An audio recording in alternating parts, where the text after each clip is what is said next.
Warren Buffett, 13 Dinge, für die arme Leute Geld verschwenden. Willst du erfolgreich sein und dein Leben in Freiheit führen? Ich denke, deine Antwort lautet ja, natürlich. Dann bist du hier genau richtig, denn heute verrät uns der erfolgreichste Investor der Welt, Warren Buffett, 13 Dinge, für die arme Menschen unnötig Geld ausgeben und wie du stattdessen dein Geld nutzen kannst, um für dich ein Vermögen aufzubauen. Und ich garantiere dir, der letzte dieser 13 Punkte wird dich wirklich überraschen, also bleib dran, um keine wichtigen Details zu verpassen, die dein Leben verändern könnten.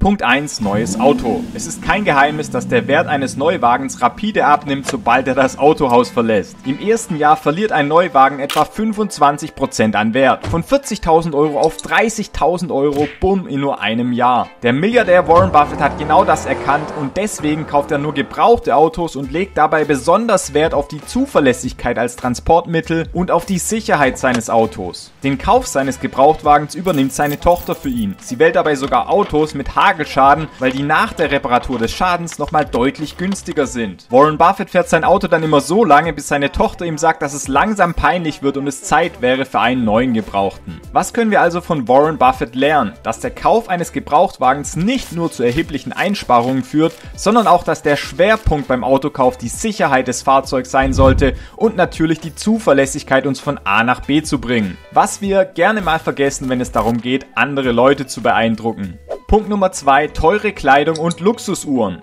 Buffetts Milliardärsfreund Bill Gates, der Mitbegründer von Microsoft, wurde oft mit seiner Casio-Uhr gesichtet, die weniger als 100 € kostet. Das ist ein klares Statement gegen die teuren Luxusuhren, die man normalerweise von Milliardären erwartet. Dann haben wir Mark Zuckerberg, den Gründer von Facebook. Er hat sich für einen simplen Kleidungsstil entschieden und trägt wahlweise ein hell- oder dunkelgraues Shirt. Durch diesen einfachen Look spart er sich gleich 3 Dinge. Erstens Geld, zweitens wertvolle Zeit und drittens mentale Energie, die er statt in die Auswahl seiner Kleidung in seine Unternehmungen investiert. Auch Steve Jobs, der kreative Kopf hinter Apple, hatte seinen unverkennbaren Look. Schwarzer Rollkragenpullover, Jeans und seine Kult-Sneaker von New Balance. Diese Uniform erlaubte es ihm, sich auf das zu konzentrieren, was er am besten konnte. Innovative Produkte entwickeln, die die Welt verändern. Warren Buffett, einer der erfolgreichsten Investoren aller Zeiten, ist ebenfalls kein Freund von modischem Schnickschnack. Ich bin mit einer Khaki-Hose und einem Pullover zufrieden, ich brauche keine schicken Klamotten. Buffetts Einstellung zu Kleidung spiegelt seine Investmentphilosophie wider. Wert vor Preis und Substanz vor Schein. Diese Geschichten zeigen, dass diese 4 Milliardäre nicht nur Geld sparen, indem sie einfache und bequeme Kleidung tragen, gleichzeitig befreien sie sich von der täglichen mentalen Last, sich ständig für ein neues Outfit entscheiden zu müssen. Diese bewusste Entscheidung für Einfachheit und gegen täglichen Modezwang gibt ihnen mehr Raum, sich auf ihre Ziele und Visionen zu fokussieren. Punkt Nummer 3. Konsumschulden.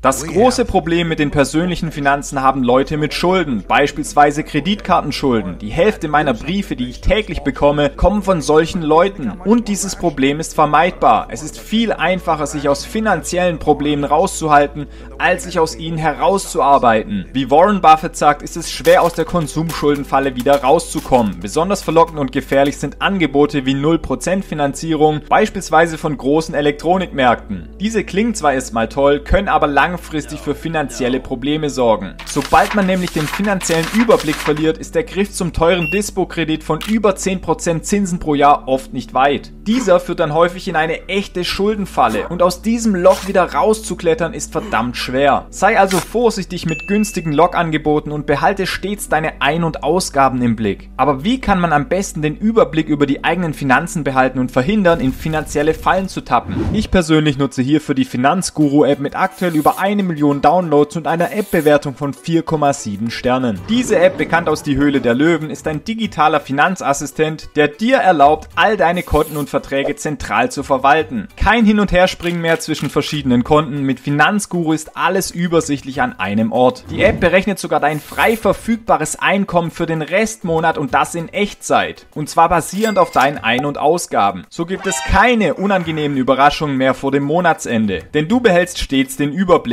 Punkt Nummer 4. Alkohol. In Bars, Diskos oder auf Festen kann Alkohol schnell ins Geld gehen. Ein Beispiel, ein Maßbier auf dem Oktoberfest kostet mittlerweile fast 15 €. 14,90 € für 1 Liter Bier, der im Supermarkt 1 bis 2 € kostet. Das ist echt heftig, aber auch die Flasche Sekt in der Disco für 40 € ist kein Schnäppchen. Stell dir vor, du gehst jedes Wochenende aus und gibst Geld für Getränke, Eintritt und Trinkgelder aus. Am Monatsende hast du dann einen beachtlichen Betrag nur für Alkohol ausgegeben. Bei einigen meiner Fußballkumpels Kumpels sind da am Wochenende schnell mal 100 bis 200 Euro weg. Wenn du diesen Betrag stattdessen sparen würdest, hättest du am Jahresende eine schöne Summe beisammen. 100 Euro für Alkohol an einem Wochenende, das sind 5.200 Euro im Jahr. Aber hier geht es nicht nur ums Geld. Alkohol ist auch schlecht für unsere Gesundheit, weshalb Warren Buffett nach eigenen Angaben ganz darauf verzichtet. Außerdem schadet Alkohol auch deiner Produktivität und verhindert dadurch aktiv, dass du dir deine Freiheit aufbaust. Ein Kater am nächsten Tag bedeutet, dass man nicht sein volles Potenzial ausschöpfen kann.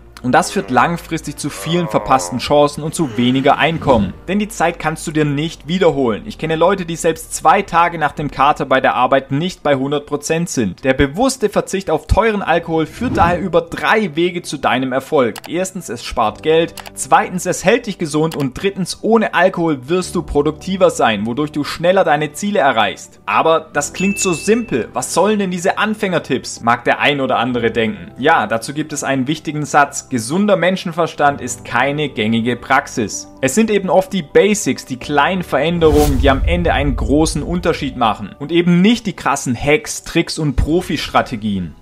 Punkt Nummer 5. Immer das neueste Gerät haben. Egal ob das neueste iPhone, Tablet, den neuesten Fernseher, Laptop oder Kaffeemaschine, die Sehnsucht nach dem neuesten und besten Gerät führt oft zu unnötigen Ausgaben, die dann unser Leben kaum oder gar nicht verbessern. Wie oft haben wir das Gefühl, wir bräuchten das neueste Smartphone, den schärfsten Ultra-HD-Fernseher oder den leistungsstärksten Laptop, nur um ein Jahr später alles wieder ersetzen zu wollen. Warren Buffett hat hier eine andere Perspektive. Haben Sie ein iPad? Nein. iPhone? Nein. Statt Geld für die neuesten Apple-Produkte auszugeben, investiert er in die Apple-Aktie und profitiert so vom Erfolg des Unternehmens. Buffetts Firma Berkshire Hathaway hält aktuell knapp 900 Millionen Apple-Aktien, also knapp 6% des gesamten Apple-Unternehmens. Und Aktien sind auch der Weg, mit dem Warren Buffett selbst reich geworden ist. Schon mit 11 kaufte er seine erste Aktie. Heutzutage kannst du mit nur wenigen Klicks in Aktien investieren und so von den Wertsteigerungen und Dividenden von Tausenden von Unternehmen weltweit profitieren. Denn wenn du Geld in Aktien investierst, dann arbeitet dein Geld für dich, statt zu veralten und an Wert zu verlieren wie die neuesten Gadgets. Und wenn du selbst Anfänger bist und noch keine Aktien gekauft hast, also nicht genau weißt, worauf du dabei achten solltest, kein Problem, dazu habe ich bereits ein Video gedreht, das findest du oben in der Infokarte. Punkt Nummer 6, Abos. Abonnements sind heutzutage überall. Sie sind bequem und erleichtern unseren Alltag. Doch häufig sammeln sich viel zu viele Abos an. Von Streamingdiensten wie Disney+, Netflix, DAZN und Co. über Fitness-Apps bis hin zu Online-Zeitschriften. Doch wie oft nutzen wir all diese Angebote wirklich? Es ist nicht ungewöhnlich, dass wir Abos abschließen, die wir kaum oder gar nicht nutzen. Diese ungenutzten Abo-Dienste summieren sich schnell zu einem erheblichen monatlichen Betrag, der unser Budget stark belastet. Warren Buffett, dessen einziges Abo wohl seine Mitgliedschaft in den Top 10 der reichsten Menschen der Welt ist, würde dir folgenden Rat geben. Nimm dir die Zeit und geh deine Kontoauszüge durch. Prüfe genau, welchen Dienst du regelmäßig bezahlst und frag dich dann bei jedem Eintrag, brauche ich das wirklich? Nutze ich diesen Dienst aktiv und regelmäßig? Wenn die Antwort Nein lautet, solltest du nicht zögern, das jeweilige Abo zu kündigen. Dieser einfache Schritt kann dir dabei helfen, deine monatlichen Ausgaben erheblich zu reduzieren. Auch hier kann dir ein digitaler Finanzassistent wie Finanzguru helfen, indem er automatisch deine Ausgaben analysiert und dir einen Überblick über deine laufenden Abos gibt. So kannst du ganz leicht sehen, wofür du Geld ausgibst und ungenutzte Abos mit einem Fingertipp kündigen. Du wirst überrascht sein, wie viel Geld du jeden Monat sparen kannst, wenn du nur für die Dienste bezahlst, die du wirklich nutzt. Denk daran, finanzielle Freiheit beginnt oft mit kleinen Schritten. Das Überdenken und Kündigen von unnötigen Abos ist ein einfacher Weg, um den ersten Schritt für deinen finanziellen Erfolg zu legen.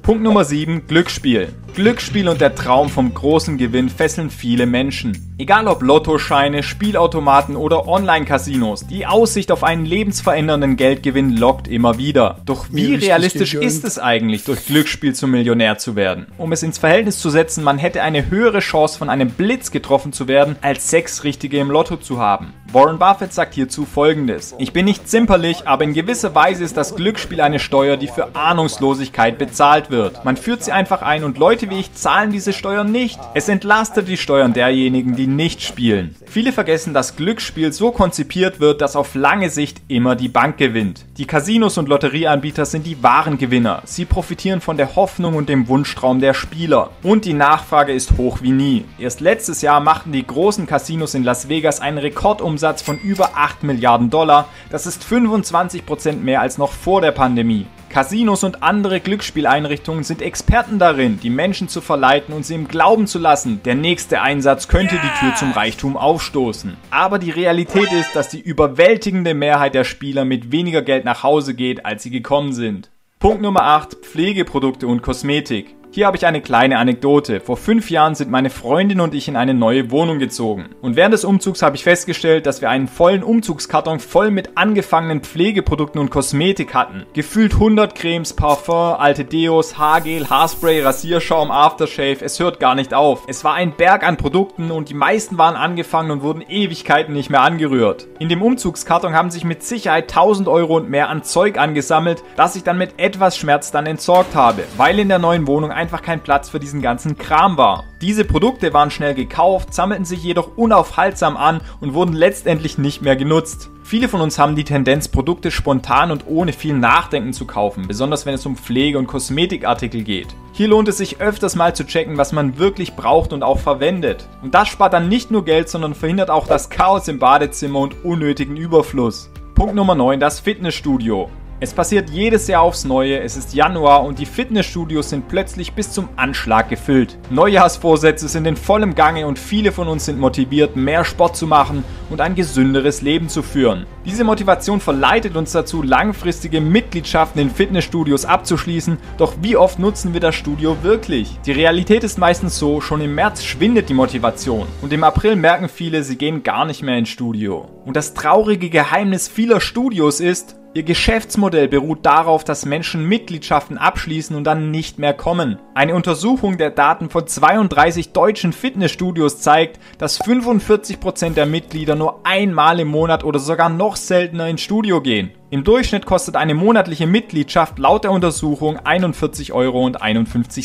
Das heißt, wer nur einmal im Monat ins Studio geht, zahlt für diese Einheit den vollen Monatsbeitrag, also über 40 Euro. Dieser Zyklus der Begeisterung und nachlassenden Motivation kostet aber nicht nur unnötiges Geld, sondern ist auch entmutigend. Dabei könnte die Lösung so einfach sein. Viele Fitnessstudios bieten flexible Tarife ohne langfristige Verpflichtungen an, sodass man sich langsam herantasten kann, um dann herauszufinden, ob das Training in einem Studio das Richtige für einen ist. Bevor man also schnell langfristige Verträge abschließt, sollte man in Ruhe überlegen, welcher Sporttyp man ist. Das spart nicht nur Geld, sondern auch die Enttäuschung über ungenutzte Mitgliedschaften. Vielleicht findet man dabei heraus, dass das Training zu Hause mit ein paar Kurzhanteln und einer Klimmzugstange viel besser zu einem passt. Oder mir selbst geht es beispielsweise so, dass ich kontinuierlich Sport nur mit Freunden im Verein durchziehe, weil das eben für mich eine größere Verpflichtung erzeugt und der Wettbewerb mit anderen echt Spaß bringt. Punkt 10. Fernseher und Spielekonsole. Das Zocken an der Konsole oder das Fernsehschauen führt gleich auf 2 Ebenen zu einem Verlust. Nämlich erstens dem Verlust an Geld, beispielsweise durch Streaming-Abos oder neue Konsolenspiele, gleichzeitig, und das ist noch viel kostbarer, zweitens durch den Verlust an wertvoller Lebenszeit. Und diese Lebenszeit könnte man beispielsweise in den Aufbau eines Nebeneinkommens stecken oder in Sport oder die Pflege von Freundschaften. Außerdem führt gerade das Zocken bei einigen Menschen zu einer echten Spielsucht. Warren Buffett schwört hingegen auf Bücher und sagt, Lesen könnte die beste Sucht sein, die man haben kann. Die einzige nachgewiesene Nebenwirkung sind Fantasie und ein Vorsprung an Wissen. Statt Zeit mit Spielen zu verschwenden, vertieft er sich in Bücher, erweitert sein Wissen und seine Vorstellungskraft, um bessere Investmententscheidungen für seine Firma zu treffen. Die Frage ist also, was könnten wir erreichen, wenn wir unsere Zeit sinnvoller nutzen, um zu lernen und zu wachsen, anstatt sie mit kurzweiliger Unterhaltung zu verbringen? Du könntest also überlegen, wenn das nächste Mal die Konsole lockt, ob nicht ein gutes Buch die bessere Wahl wäre oder ein interessanter Podcast, wenn du eher der Typ fürs Ohr bist. Punkt Nummer 11. Rauchen. Das Rauchen ist nicht nur schlecht für die Gesundheit, sondern kostet auch viel Geld. Wenn man davon ausgeht, dass ein Raucher eine Schachtel Zigaretten am Tag qualmt, dann sind das bei Kosten von 8 Euro pro Schachtel für das ganze Jahr 2.920 Euro. Warren Buffett, der selbst aus gesundheitlichen Gründen nicht raucht, unterstreicht diesen gesundheitlichen Aspekt für jeden Menschen mit einer Analogie. Vor ein paar Jahren bat er seine Studenten darum, sich vorzustellen, dass sein Genie ihnen mit 16 Jahren das Auto ihrer Träume gewährt. Ihnen aber gleichzeitig sagt, dass dies das einzige Auto sei, das sie je besitzen werden. Buffett sagte dazu, ich persönlich würde dieses Auto hegen und pflegen, denn es müsste ein Leben lang halten. Und genau in dieser Situation befindet ihr euch bezogen auf euren Geist und euren Körper. In diesem Sinne vermeidet Buffett auch das Rauchen, um seinen einzigen Körper, den er hat, nicht unnötig zu belasten und zu schädigen. Punkt Nummer 12. Luxuriöse Urlaube. Der Drang, luxuriöse Urlaube zu machen, oft befeuert durch die Hochglanzbilder auf Instagram, kann zu finanziellen Entscheidungen führen, die man niemals treffen sollte. Viele sehen die atemberaubenden Bilder von weißen Sandstränden und exotischen Orten und fühlen sich dazu gedrängt, sofort einen Flug nach Bali oder zu einem anderen Traumziel zu buchen, obwohl dies ihren finanziellen Rahmen sprengt. Es kann verführerisch sein, dem Zauber dieser Bilder zu erliegen und sehnsüchtig einen Urlaub zu planen, den man sich gar nicht leisten kann. Doch diese Urlaube können ein tiefes Loch in die eigene Brieftasche reißen und die Konsequenzen solcher spontanen Entscheidungen können langfristig sein. Stichwort Konsumschulden, was wir als Punkt 3 schon angesprochen haben. Versteht mich nicht falsch, Urlaube sind toll, sollten aber im finanziellen Rahmen bleiben. Und oftmals ist gar nicht der Ort entscheidend, an dem man Urlaub macht, sondern die Menschen, mit denen man diesen Urlaub verbringt. Wenn ich an meine Studenten- und Azubi-Zeit zurückdenke, dann waren die besten Urlaube mit Kumpels am See campen. Also Urlaube mit dem geringsten Budget und einfach den Leuten, mit denen man Spaß haben kann. Punkt Nummer 13, nicht über den eigenen Verhältnissen wohnen. Und hier kommt das Verrückte, das Orakel von Omaha, Warren Buffett, wohnt beispielsweise immer noch im selben Haus, das er 1958 für $31.500 gekauft hat. Umgerechnet in heutige Preise waren das $250.000, also 236.000 Euro. Der fünftreichste Mensch der Welt wohnt also in einem Haus, das umgerechnet 236.000 Euro gekostet hat. Buffett lebt nach dem Prinzip nicht über den eigenen Verhältnissen leben. Klar, er treibt es auf die Spitze und gleichzeitig zeigt er uns, dass es sinnvoller ist, ein Zuhause zu wählen, das den eigenen finanziellen Möglichkeiten entspricht, anstatt sich in Schulden zu stürzen, nur um groß zu wohnen und dadurch andere Leute zu beeindrucken. Der Kauf oder die Miete eines Hauses oder einer Wohnung sollte immer wohl überlegt sein und zum eigenen Einkommen passen. Ein Heim sollte Geborgenheit bieten und kein finanzieller Klotz am Bein sein. Wer zu groß mietet oder kauft, der gibt dafür nicht nur viel Geld aus, sondern muss auch die Riesenbude sauber halten und putzen. Buffetts Lebensstil lehrt uns, dass wahre Zufriedenheit nicht von Luxus und Überfluss abhängt, sondern von einem Leben, das in einer Balance zu den eigenen Mitteln steht. Eine Weisheit, die nicht nur für Milliardäre, sondern für uns alle wertvoll ist. Bei welcher dieser 13 Dinge hast du dich wiederentdeckt? Schreib's gerne unten in die Kommentare. Und wenn du wissen willst, welche 5 Dinge nach Warren Buffett die meisten Menschen arm halten, dann findest du dieses Video auf der linken Seite.